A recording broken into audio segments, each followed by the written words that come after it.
Hi everyone, welcome back to our third installment in the problem solving series using Casio graphing calculator to assist. So we have here a table showing the relationship between pressure and volume of a fixed mass of gas with the temperature is held constant. So we don't have units, but pressure is going 12, 16, 18, so pressure increases. Volume is going 12, 9, 8. Volume is decreasing. What is the possible equation relating pressure and volume?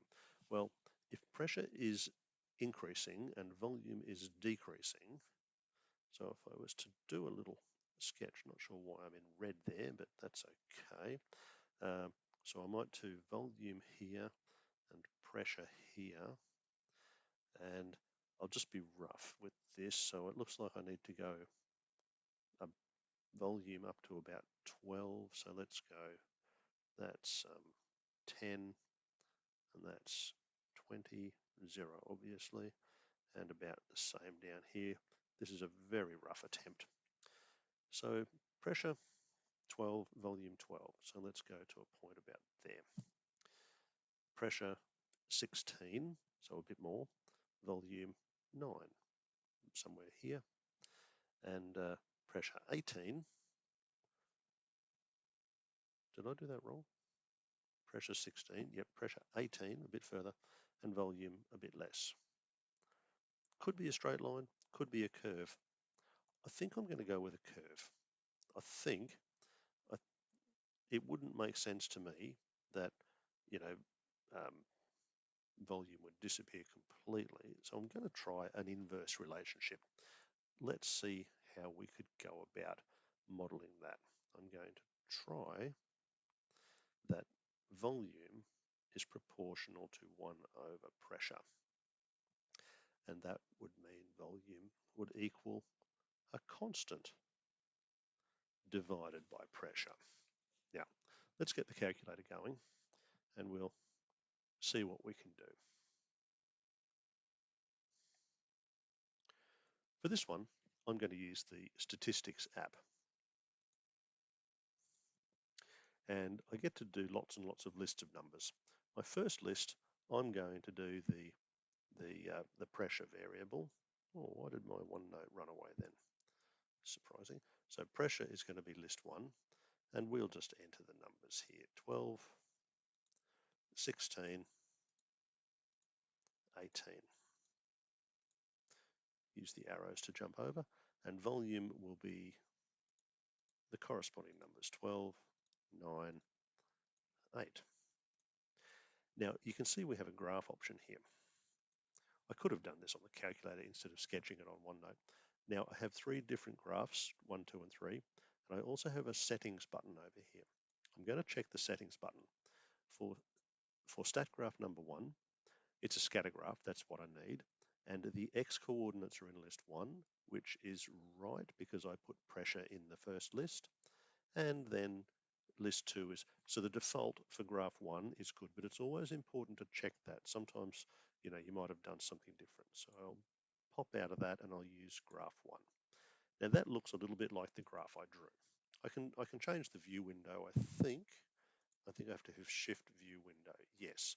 So I could make the view window go 0 up to, let's say 20 in steps of 5. And we might do the same for y, 0 up to 20 in steps of 5. So that hopefully is going to be the view window on our graph. No, it rescaled automatically, annoyingly, but that's okay. Now I'll do a calculation. And I've got all sorts of different ways of calculating this, but I'll move to the next option. I had thought it was some sort of a power law. Now that's worked out perfectly. If the R squared value is 1, that's the coefficient of determination is 1. It means it's a perfect match. And this MSE, the mean squared error, is 0, also means it's a perfect match. So I'd better write that information down before I forget what that was saying. Now, on the calculator screen, I'll write it here on OneNote. It had A equaled 144. B equaled -1. It had R equaled -1, that's the correlation coefficient. R squared, which is literally -1 squared, was +1, that's the coefficient of determination, and it had the mean squared error of 0. Now, underneath all that, it said y equaled a times x to the power of b. That's the formula that it was using. Now, what did I have? I had my y-axis was volume. The value of A turned out to be 144, and the x value I used was pressure to the power of B, and B was -1. So these bits here are statistics that tell me how good the fit of this equation is to the data. And being a coefficient of determination at 1, it's a perfect fit, and a mean squared error of 0, it's a perfect fit. Now, of course, we would probably want to write this instead of times p to the -1 as 144 over p. And that is pretty much matching what we expected it to be, with the value of k equaling 144. Back to my calculator for a moment. Did you notice I can draw this graph? So there's the data points, and there's the lovely curve. I just wish I could zoom out there. Or maybe I can. It looked like I did. So that's even better. And that's getting a little bit more like what we had originally sketched on the notepad. So what is a possible relationship for P and V? There it is, V equals 144 over P.